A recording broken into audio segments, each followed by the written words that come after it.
Olá, eu sou a Jaine Muniz Barcelos e eu vou estar apresentando o artigo Onde o Oceano Cobre os Seus Silêncios, uma análise dos processos de criação em Rosana Paulino e Charlene Bicalho. Esse artigo surgiu de um processo de pesquisa de iniciação científica da Universidade do Espírito Santo, sob a orientação da professora Renata Gomes Cardoso, e foi escrito por nós duas. É perceptível que artistas negros estão ganhando mais espaços no cenário da arte contemporânea, tendo participação em exposições, mais oportunidade de divulgação e, com isso, mais visibilidade e propagação de seus trabalhos.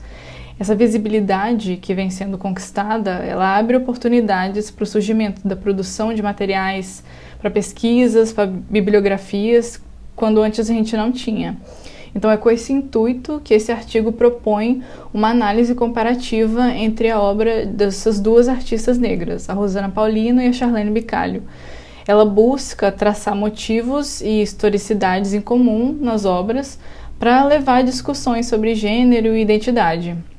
São duas artistas contemporâneas muito importantes na construção da cultura visual brasileira e também na formação crítica dos sentidos e ideias no âmbito da educação e da formação social. A Rosana Paulino é uma artista de São Paulo, com uma trajetória de mais de 20 anos, tem o seu trabalho reconhecido nacional e internacionalmente. Nos seus trabalhos, ela se coloca num pensamento anticolonial dentro do processo histórico brasileiro. A discussão visual feita por esse mosaico de imagens em Atlântico Vermelho, ela funciona como recurso para a compreensão de diversos processos que fizeram parte desse extenso período que foi a colonização e a escravidão no Brasil.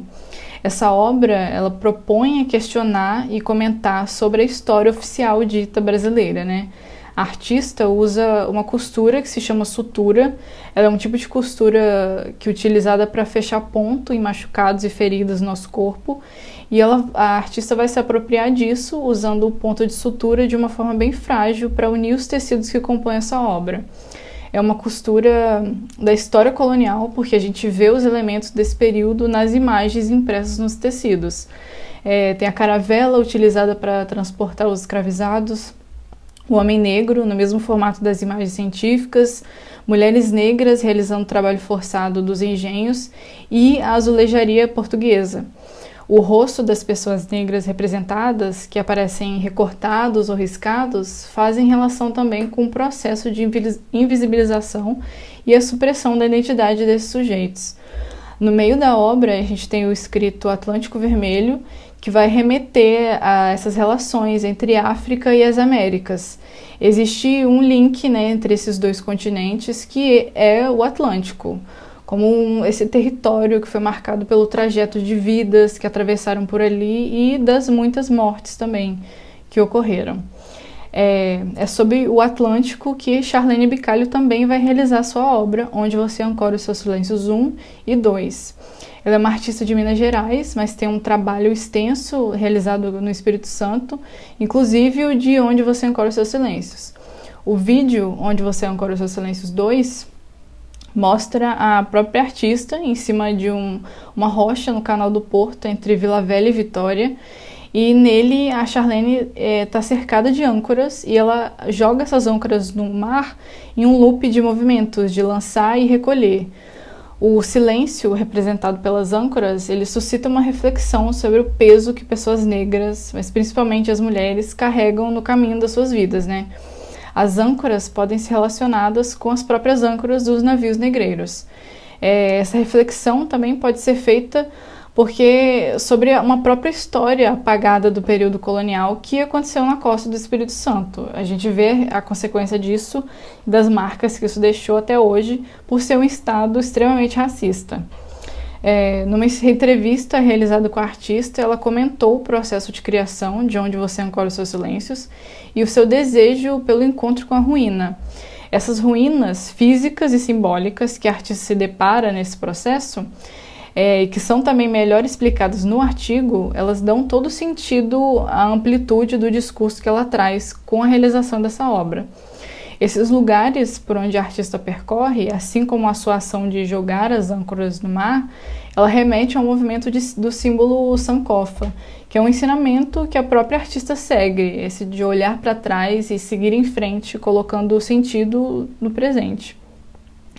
A Patricia Hill Collins ela vai evidenciar que existem imagens de controle que partem das relações de poder associadas a mulheres negras que as posicionam no espaço de marginalidade. Mas é preciso também enxergar as potências que existem nas margens e ressignificar as nossas narrativas, porque a Bell Hooks ela vai dizer, se referindo às teorias feministas, mas também que possuem uma amplitude de significados, pode ser aplicada a diversas frentes, que as influências surgidas dos centros ela é ilimitada, porque ela carece de análises que promovem a ampliação e o acolhimento da pluralidade de vivências.